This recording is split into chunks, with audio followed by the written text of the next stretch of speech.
Who should take this module? Anyone who has duties in the workplace under the Occupational Health and Safety Act, OHSA, needs to understand what due diligence means. Everyone needs to understand how to think through what would be reasonable to do in their circumstances in order to avoid harm.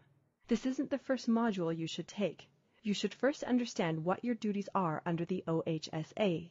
It is advisable to have already taken the Internal Responsibility System, IRS, module.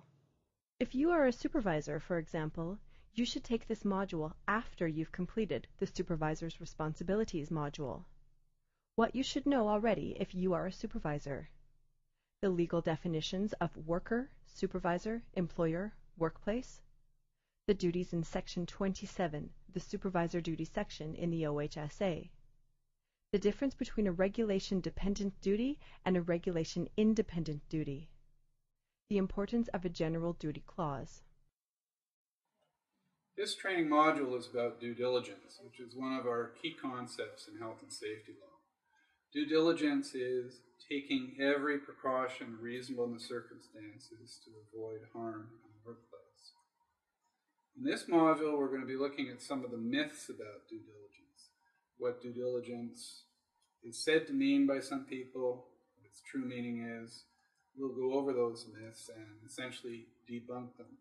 We're also going to take apart the expression due diligence, take every precaution reasonable in the circumstances. What does that word reasonable mean, and what does that expression in the circumstances mean? There is a second module on due diligence, and in that module we'll be going into the details of the factors that we should consider when we're trying to figure out what is reasonable in the circumstances. What will we cover in this module? We are interested in due diligence, which is commonly expressed as take every precaution reasonable in the circumstances.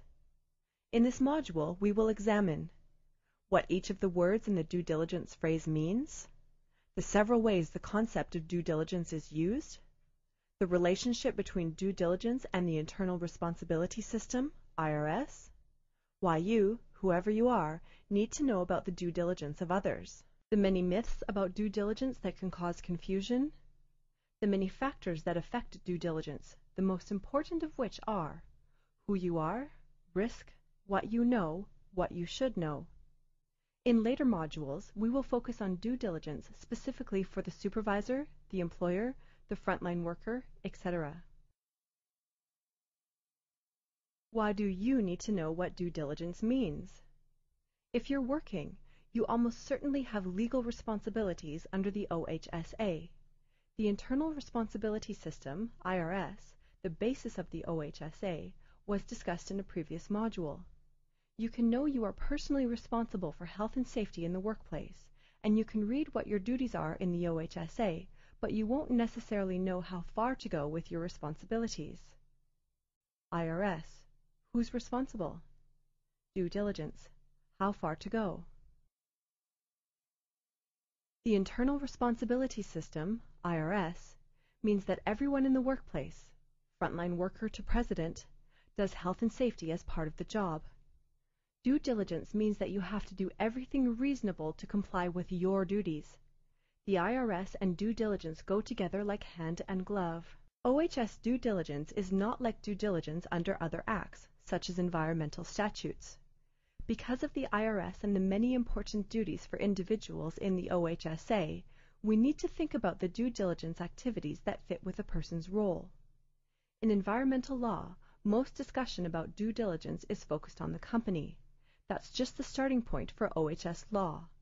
In OHS, we need to determine what is the due diligence of a worker, supervisor, manager, officer, or director of a company, not just the company.